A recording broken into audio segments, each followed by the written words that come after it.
సెప్టెంబర్లో రచ్చబండ అనే కార్యక్రమాన్ని చిత్తూరు జిల్లాలో జరపాలని ప్రజల కష్టసుఖాలు ఆయన అంతకుముందు 5 సంవత్సరాలు చేసిన పాలనలో ఎంతవరకు ప్రజలకి లబ్ధి జరిగింది, ఇంకా మళ్ళా మనం ఏమైనా చేయాలా అని నేరుగా ప్రజలతో మాట్లాడేదానికి ఒక కొత్త కార్యక్రమాన్ని రచ్చబండ అనే కార్యక్రమాన్ని ఆయన శ్రీకారం చుట్టి ఆ ప్రజల కోసమే ఆయన ఆ రోజు అమరుడైనాడు, ఆ ప్రజల వద్దకు పోవాలని.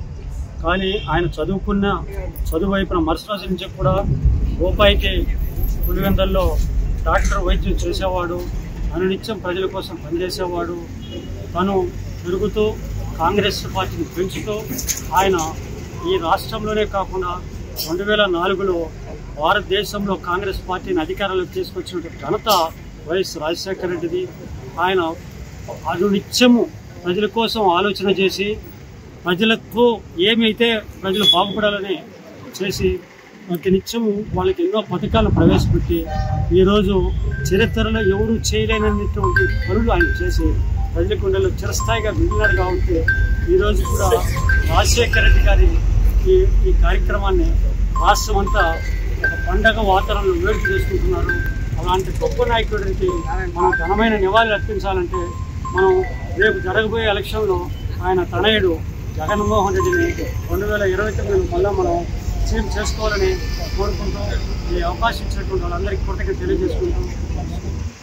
నమస్కారాలు తెలుపుకుంటూ పెద్ద అయిన అందరికీ కావాల్సిన పెద్ద మనిషి, రాజకీయ చిత్రుడు, రాజకీయం అంటే ఎట్లా పాలించాలని తెలుసుకున్న అనుభవజ్ఞుడైన మన వైఎస్ రాజశేఖర రెడ్డి గారి కీర్తిశేషులు ఆయన ఈరోజు చనిపోవటం దేశంలోనే ఆనాడు తెలంగాణ ఆంధ్రప్రదేశ్ కంబైన్డ్ స్టేట్లో ఉండేటప్పుడు కూడా రాజ్యం పాలించిన ఆయన గొప్ప వీరుడైన ఒక సైనికుడైన అటువంటి వ్యక్తి చనిపోయినాడంటే ప్రతి సంవత్సరము ఆయన బర్త్డే కానీ డెత్ డే కానీ మనం చేసుకుంటున్నాం.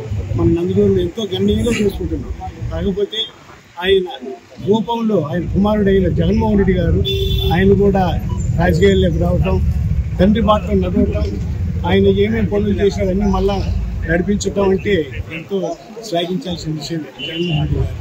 కాకపోతే మన వాళ్ళు చెప్పినట్టు దురదృష్టవశాత్తు 2024లో ఓడిపోవడం జరిగింది. ఓటమి కాదు, మనిషికి రావాల్సింది ఒక పౌరుషం రావాలి. ఎందువల్ల ఓడిపోయినాం ఏంది అని చెప్పి 2029 తెలుసుకునే టైం దగ్గరికి వచ్చింది. కాబట్టి ఆయన పరిపాలన మళ్ళీ ఒకసారి చూడాలి. ఆయన ప్రవేశపెట్టిన ఫలితాలే ఈరోజు కంటిన్యూషన్ చేస్తున్నారు, కానీ సొంతంగా పెట్టేటి ఏమి లేవు. అదేందో P4 అంటున్నారు, దానికి నాకు మాత్రం దాని నాలెడ్జ్ ఏమి పెద్దగా లేదు. P4 P6 ఏంటి ఇన్ని అవి అవసరం లేని ఇన్ని ప్రజా పరిపాలన చేయాలి, కానీ ప్రజలకు అందుబాటులో ఉన్న పథకాలు ఇవ్వాలి, దాని తర్వాత డెవలప్మెంట్ చేయాలి. కానీ వాళ్ళు చంపటం, వీళ్ళు చంపుకోవటం, వీళ్ళందరూ కలిసి వాళ్ళు ఈ మాదిరిగా ప్రజలు బీభత్సం చేయడం అంటే కరెక్ట్ కాదు. దయచేసి ఈనాడు ఉన్న గవర్నమెంట్ కూడా ప్రజలను ఉద్దేశించి మంచి పరిపాలన ఇస్తారని కూడా నేను కోరుకుంటున్నాను. నేను ఎందుకు చెప్తున్నానంటే పరిపాలన సక్రమంగా ఉండాలి, అంతేగాని కక్ష సాధింపులు కాదు ఇది. దయచేసి ఈరోజు ఈ రాజశేఖర రెడ్డి గారు సరిపోయిన రోజు కాబట్టి దీన్ని గుర్తు చేస్తూ ఆయన మరొకసారి మనం అందరం గుర్తు చేసుకుంటూ ఆయనకు మన నివాళులు అర్పిస్తున్నాం. కాబట్టి ఈరోజు జగన్మోహన్ రెడ్డి గారి రాజశేఖర రెడ్డి గారికి ధన్యవాదాలు అర్పించుకుంటూ జై రాజశేఖర రెడ్డి.